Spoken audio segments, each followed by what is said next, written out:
How does AI impact industries, organizations, and the individuals inside of them? As a strategy professor and researcher at IESE Business School, this is one of the most pressing questions that I'm currently exploring with my many fellow academics from around the world. In a business environment where the pace of change is so fast, where we're all experimenting without yet clear answers, academia plays a key role in bringing rigorous, scientific backed evidence to guide organizations and help leaders make the best decisions given these new rules of the game. So, what does theory tell us about the impact of AI on organizations? Economics theory, in particular, provides a powerful framework to analyze and grasp the consequences of AI on any organization. This is the fundamental notion of complements and substitutes. Complements are activities or technologies that become more valuable when used together. Substitutes, by contrast, are activities or technologies that replace each other. Complements and substitutes are essential to understand how to leverage AI for competitive advantage at the level of your organization. Here's the baseline. Yes, adopting AI is a must-have, but the mere adoption of AI is not a question of competitive advantage. It's a question of survival. In 5 years, all of your competitors will have jumped on the AI bandwagon. If you have not, you will be out of this game. If you are one of the pioneers in AI adoption in your market, well done. Being an early adopter requires vision, courage, and creativity. It gives you what we call a first mover advantage. Today, thanks to AI, you may be more efficient, more productive, and deliver better quality for your clients.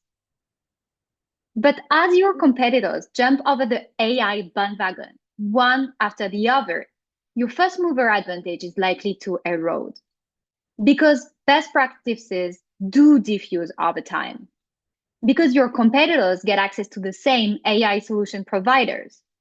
And because working with AI will become the norm, just as working with a computer became the norm 30 years ago. So how can you leverage AI for real, sustainable, competitive advantage? That's where the notion of complements is key.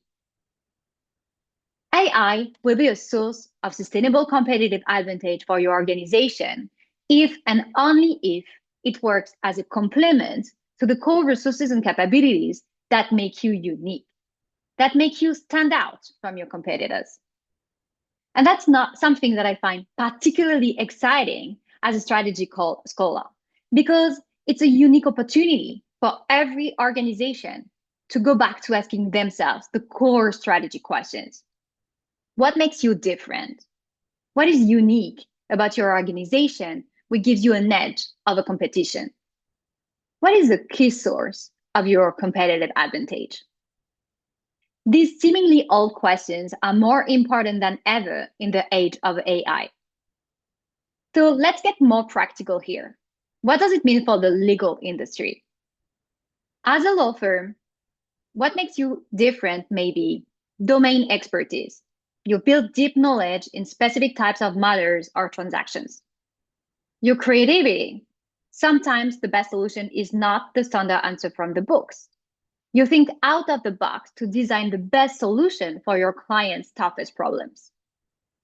Your client relationships, not only your client network, but your ability to understand their story, to anticipate what they need, and to earn their trust by standing with them through their most critical challenges. So now, what about AI? Does AI complement or substitute these different resources and capabilities you have? First, domain expertise. There is a part of domain expertise that is at high risk of substitution. AI does indeed replace part of the knowledge search and the information retrieval work. You've all experienced this already. Routine tasks, searching for precedents, screening contracts, reviewing standard clauses, summarizing case documents. Gen AI makes this faster, cheaper, and accessible to almost anyone. This part of domain expertise will be automated. But you've also experienced the other side. In the middle of drafting a contract, you notice that an essential clause is missing, or you catch a sentence that should never appear in that context. You see it immediately, even when an algorithm does not. This is expert judgment. This expert judgment is built through experience, through doing the hard work and reflecting on it. And this expert judgment is the complement to AI. In many of your firms, that judgment lies primarily in the head of senior lawyers and partners. Second, creativity. To a certain extent, creativity is recombination, taking existing ideas and combining them in new ways. In that sense, yes, Gen AI is creative, but boundless creativity without relevance is just noise. AI can produce 50 arguments without telling you which one is the most relevant in the context of this client, this judge, this opposing counsel at this moment in time. And once again, that is expert judgment acting as a complement to AI. Beyond that, research has shown that using Gen AI tends to make new ideas more similar to each other. So relying on your expert judgment is key to maintain your differentiation in this space. Finally, client relationships, the human touch, the ability to understand your client's story, to build a long-term partnership, to earn their trust. This is the ultimate complement to AI. As Gen AI makes more of the research work, it frees up time for you to focus on clients, on your ability to listen, to translate complexity, and advise effectively. Trust is not automated. Trust is earned, and it is earned by humans. And this is not just intuition. This is supported by research. Recent studies show that people consistently discount communication when it comes from Gen AI rather than a human, even when the content of the message is identical.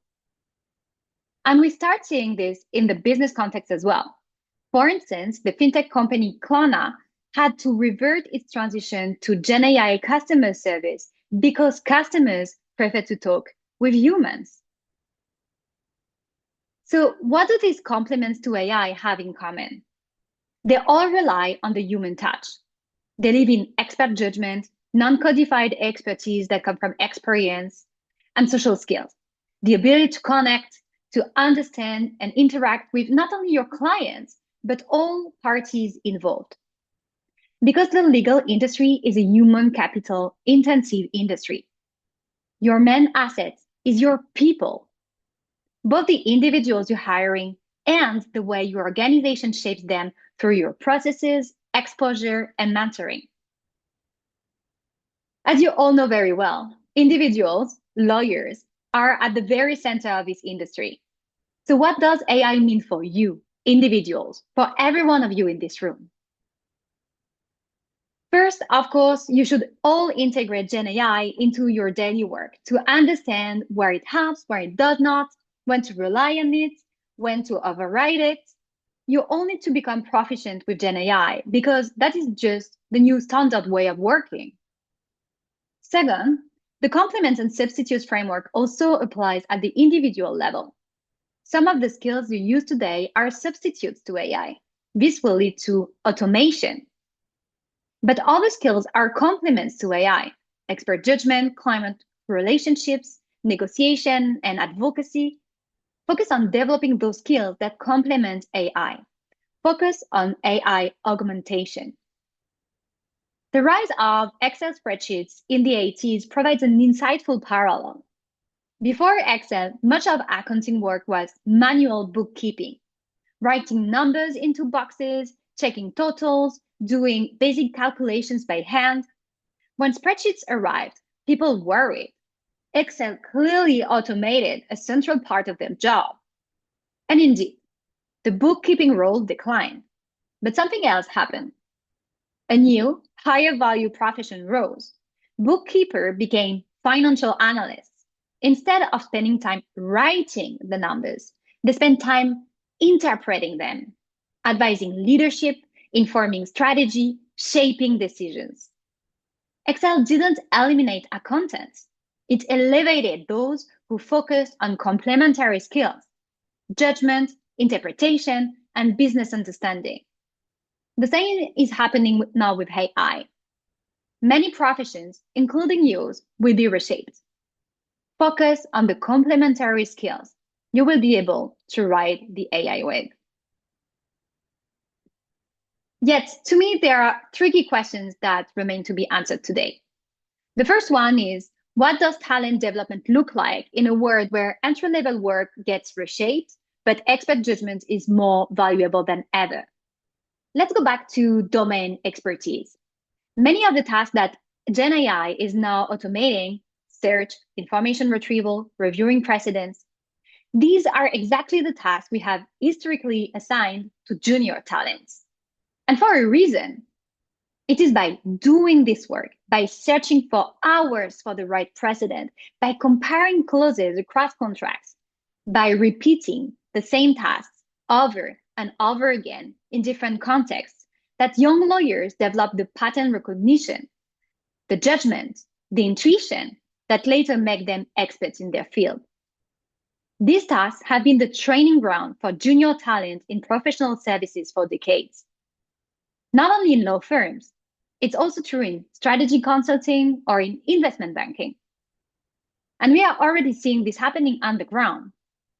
A recent large-scale labor market study in the US shows that since Gen AI adoption accelerated, employment in entry-level roles has declined by around 13% in the occupations most exposed to automation, while employment for more experienced workers in the same fields has remained stable or even increased. In other words, senior expertise is becoming more valuable. That's a complement to AI. But entry-level roles are shrinking. They're getting replaced by AI. And the traditional pyramid structure is starting to shift toward a diamond. But if junior lawyers are no longer doing the work that builds judgment, how will they become the partners in the law firms? How do you grow experts when the pathway to becoming an expert is disappearing? This is not just a firm-level challenge.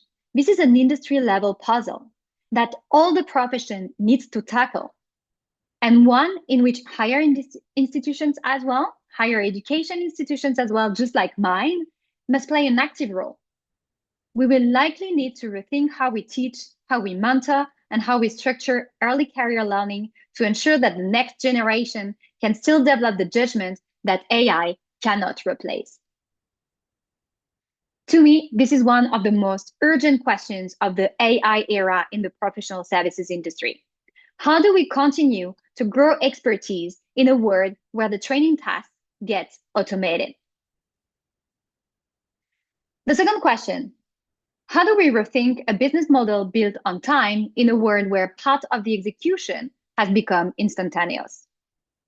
For decades, the legal profession has relied on a business model where value has been measured through time. It's the billable hour. This model has been stable and widely accepted, partly because legal work historically did require a lot of time. Careful research, meticulous drafting, multiple rounds of revisions. But Gen AI changes the time economics of legal work. Tasks that once took hours cannot take just minutes. This challenges the pricing logic that has shaped this profession. At the same time, we're seeing the emergence of new AI native firms, often backed by venture capital, like the one behind the article you have just in front of you. And these firms are experimenting with different pricing models: subscription-based legal services, outcome or value-based pricing, predictable fixed fee models. These firms are coming to disrupt the traditional business model in the legal industry. You will need to be creative in rethinking how you price, package, and deliver your expertise to define what the next version of the legal business model will look like. And the last question is, how do we redesign the way we work? Introducing AI into an organization is not just about adding a new tool.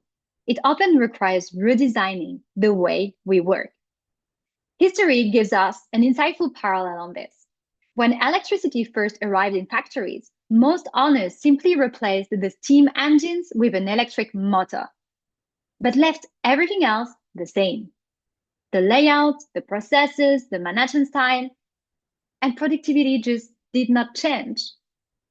It was only years after, when leaders redesigned the factory floor, decentralized power, reorganized teams, rethought the flow of work, that the real productivity gains appeared. The lesson is clear. Technology alone doesn't transform organizations. Workflow redesign does. And the same applies to AI. If we simply add AI to our current processes, not much will change. The real value comes when we ask, how should teams be structured if AI does the first 30 or 50% of the work? What does the project look like when juniors no longer spend weeks on document review? How do we design workflows that combine AI capabilities with human judgment and client relationships? This is an organizational design challenge, and this is where leadership is required. Just like electricity, the value of Gen AI will not come automatically. It will come from reimagining how works get done. And that is something only you, the leaders and future leaders of this profession, can shape. And that's the message I want to leave you with. Many frame it as a threat. And yes, AI is changing the legal profession. Yes, some tasks will disappear. Yes, we will need to rethink how we train, how we price, how we organize work. But this is not only a challenge, it is an extraordinary opportunity because you, more than anyone, have something Gen AI does not: deep expertise, judgment, the ability to understand context and people. What's exciting about this moment is that these tools turn every one of you into a builder.